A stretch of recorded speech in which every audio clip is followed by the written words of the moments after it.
How to grow purple leaf sand cherry.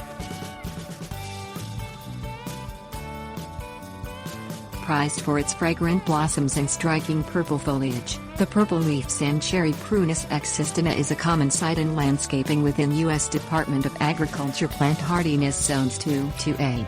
Its tidy, 6 to 10 foot tall growth habit and low maintenance care requirements make it a desirable addition to smaller yards and gardens. However, its correct growing conditions must be observed to limit the chances of fatal damage from pests and disease. Growing conditions. Full sun and moderately fertile, fast-draining soil provide the best growing conditions for the purple leaf sand cherry. Although it will adapt to light shade, its blossom production and foliage color may suffer as a result. Most purple leaf sand cherries prefer moist soil, but they should not be planted in areas with heavy soil or sluggish drainage because excess moisture will cause root problems. Likewise, overcrowding can also contribute to early decline in purple leaf sand cherries, so provide at least 25 square feet of space for each tree to accommodate their mature size. At planting, feed the tree with 2 to 3 tablespoons of 10-10-10 analyzes fertilizer to hasten root and foliage growth. Water requirements.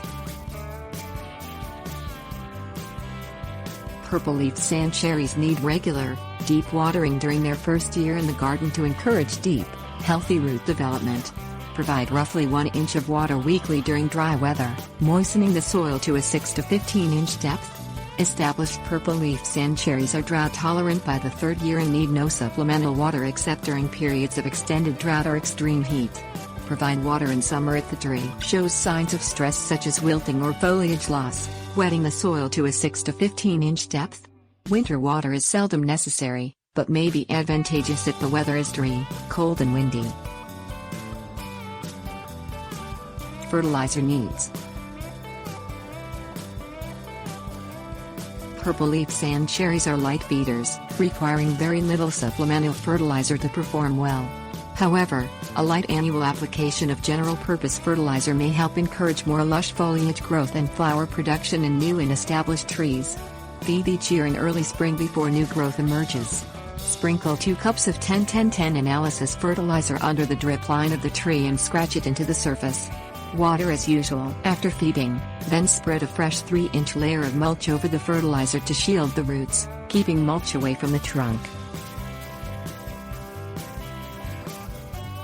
Potential problems.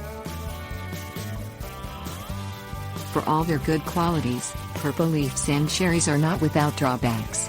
They are relatively short-lived trees, most lasting just 10 to 20 years in the garden. Poor growing conditions are often to blame for their lack of longevity, but pest infestations and viral or bacterial diseases are also significant causes of early decline. The attractive, 3/4 inch wide fruit present another potential problem, as the fruit create a slippery mess on walkways when they drop, and the seeds inside sometimes germinate and create unwanted seedlings. Rake up any fallen fruit to prevent both issues, and discard the litter into the trash rather than the compost pile where they might take root.